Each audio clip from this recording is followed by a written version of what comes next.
Hello বন্ধুরা, আজকে পৃথিবীর সবচেয়ে বড় প্রলয়কারী দুর্যোগ সম্পর্কে জানাবো। সেটি হচ্ছে ঘূর্ণিঝড়। চলুন শুরু করা যাক।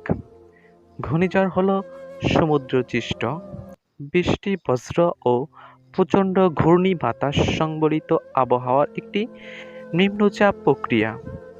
এই ধরনের ঝড়ের বাতাসে প্রবল বেগ ঘুরতে ঘুরতে ছুটে চলে বলে এর নামকরণ হয়েছে ঘূর্ণিঝড়।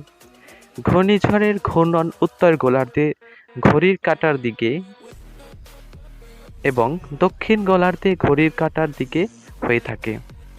ঘূর্ণিঝড় কেন হয়? সমুদ্র কোনো স্থানে সাগরের বাতাসের চাপ কমে গেলে সেখানকার লঘুচাপ তৈরি হয়।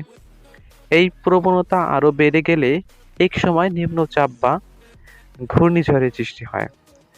আবহাওয়াবিদদের মতে সামুদ্রিক জলোচ্ছ্বাস সবচেয়ে ভয়ঙ্কর হয়ে থাকে। অবতল আকৃতির ও গভীর ও উপসাগরে এই জলোচ্ছ্বাস তৈরি হয়। মৌসুমী ঘূর্ণিঝড়ের তীব্র বাতাস যখন এরকম জায়গায় সাগরের পানিকে ঠেলতে থাকে তখন ফানেল বা চোঙার মতো তরল পদার্থ যে আচরণ করে, এখানেও তাই ঘটে। সাগরে ফুলে ওঠা পানি চোঙা বরাবর ঘটে। সাগরের ফুলে ওঠা পানি চোঙা বরাবর ছুটতে থাকে। তবে বঙ্গোপসাগর এর সঙ্গে যুক্ত হয় আরও বাড়তি কিছু বৈশিষ্ট্য, যেমন সমুদ্রের উপরিতলে বা সারফেসের তাপমাত্রা। এটি পরিস্থিতিকে আরও বিপজ্জনক করে তোলে, বলেছেন আবহাওয়াবিদ ও বিশেষজ্ঞরা।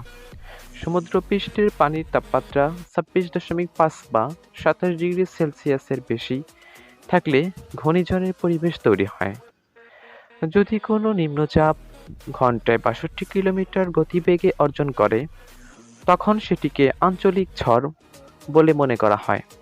কিন্তু সেটি যদি ঘন্টায় ১১৯ কিলোমিটার অর্থাৎ ৭৪ মাইল গতিবেগ অর্জন করে, তখন সেটিকে সাইক্লোন বা ঘূর্ণিঝড় বলা হয়ে থাকে।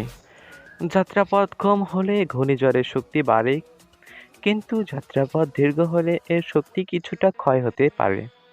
এছাড়া সমুদ্রের উপরিভাগের তাপমাত্রা ঝড়ের শক্তি সঞ্চয়ের অনুকূল না হলে স্থলভাগে পৌঁছানোর আগেই ঝড়ের গতি কমে যেতে পারে। তো এরকম ভিডিও যদি ভালো লাগে অবশ্যই লাইক